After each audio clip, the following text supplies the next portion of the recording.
Good morning. I am back. Hooray. So happy. It's nice to be home.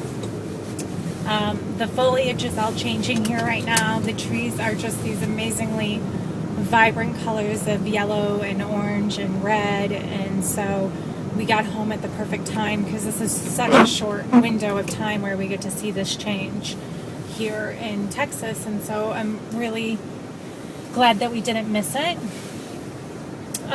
Even though I do miss the warm temperatures, it was very beautiful in Barbados. The weather was perfect for swimming every day. The ocean water was so warm, which is how I like the water.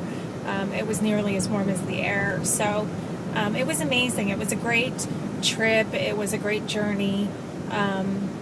If I had to do it again, I would probably make the same choice. The only challenge that I had while I was there was, trying to eat with my gluten allergy or intolerance. And but that would be problematic no matter where I go. It's just that when you get into third world countries, which I don't know if, I guess you would consider Barbados, I'm not sure. But when you do get into that type of situation, sometimes it's harder to communicate with people and find out, a lot of people don't know what gluten are.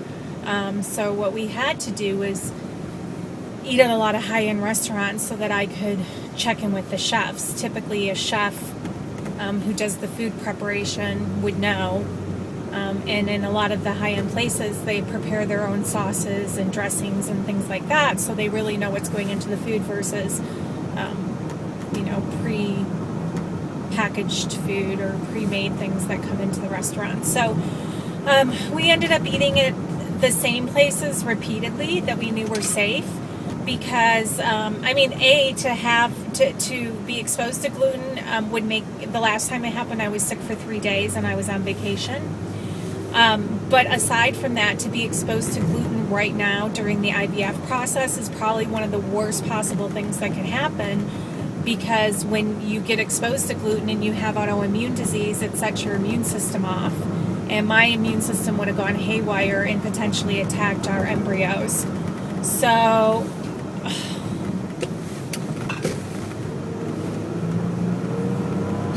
sorry, someone just cut me off.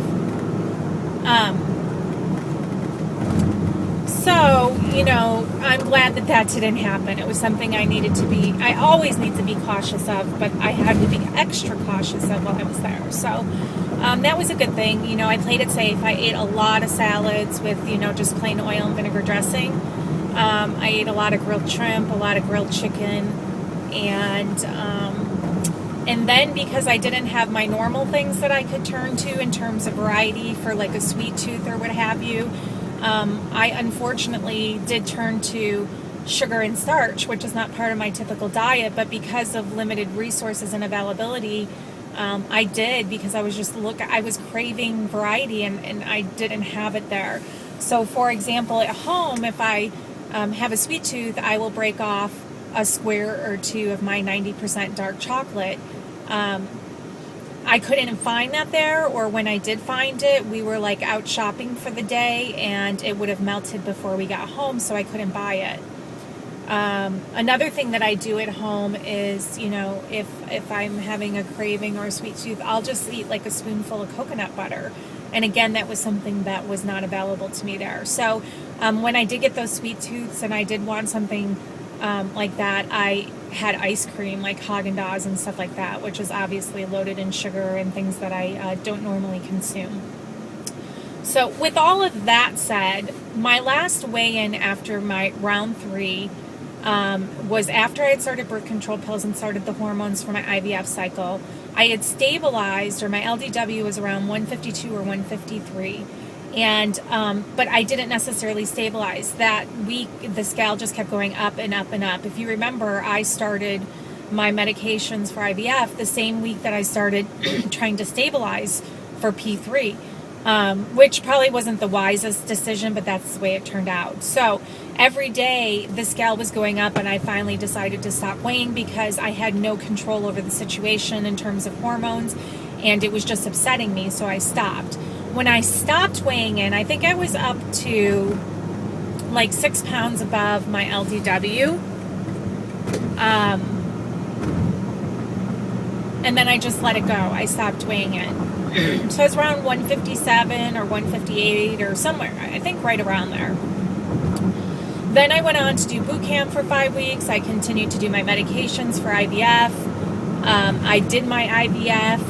I am still on medications to support my luteal phase. So I'm still on progesterone, estradiol, prednisone, a bunch of things. I'm still doing a shot called Clexane. So I'm taking about 5 things every day.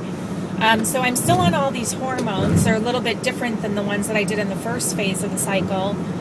First you do the follicle stimulating ones, and then the second phase you do the luteal support phase. In case you are pregnant, it's to support the pregnancy basically. So with all that said, I jumped on the scale the other day just to see where I stood. I really didn't, I don't know that it was necessary because I'm not done yet with this cycle, but I kind of wanted to know if I am pregnant, what my pregnancy starting weight is, because then I'll know how much I gained throughout the pregnancy, basically, in addition to whatever I gained from going through the IVF cycle. So I am at between 6 and 7 pounds above LDW still. So I'm very excited about that because I'm still in the 150s, just barely, but I'm still in the 150s. I'm still on medications. I did 5 weeks of boot camp, so I might have some gain there from muscle. I'm not sure because I haven't worked out in a few weeks now. And I ate a lot of sugars and starches over the last 2.5 weeks, plus Thanksgiving and everything else.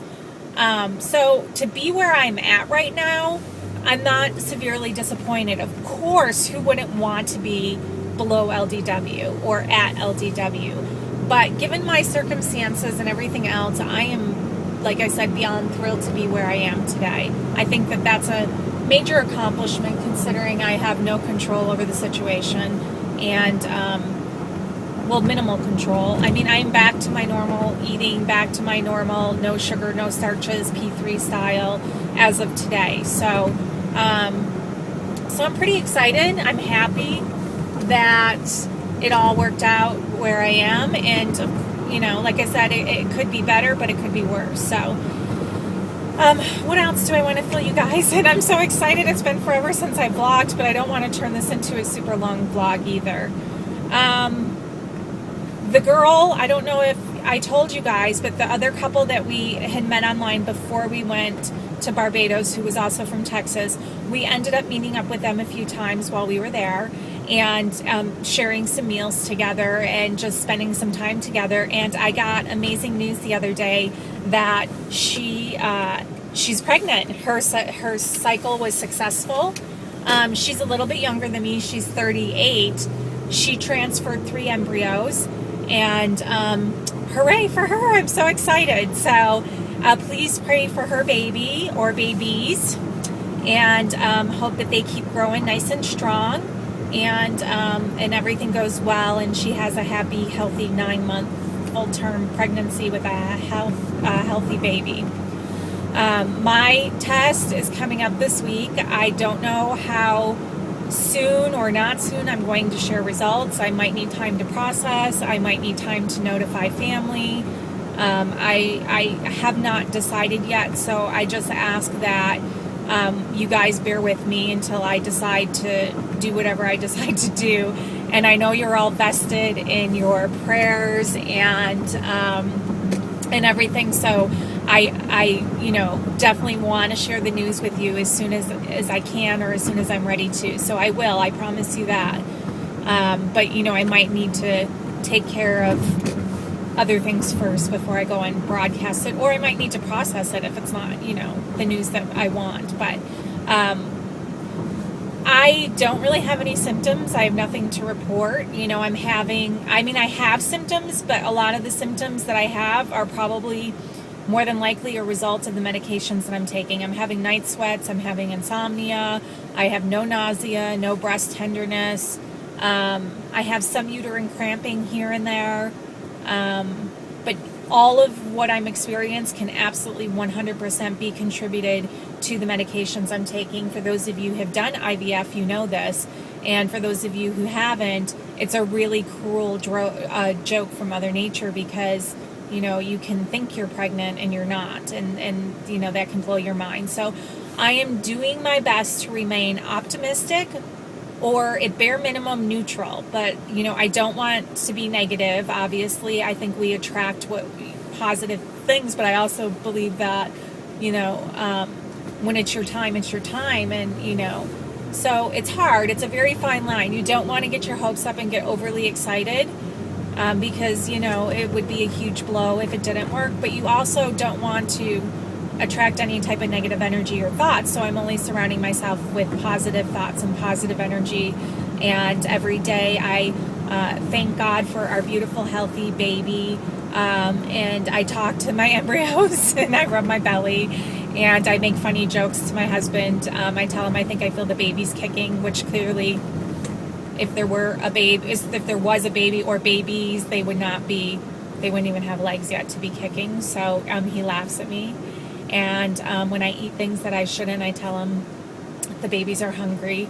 But like I said, I'm obviously back to normal eating. I'm not going to be a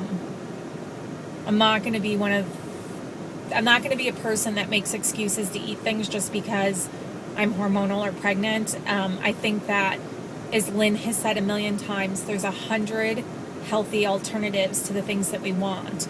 If we like ice cream, we can eat X. If we like cake, we can eat B. If we like this, we can eat C. There's no reason to go and eat a Snickers bar when I can eat 90% dark chocolate and be just as satisfied.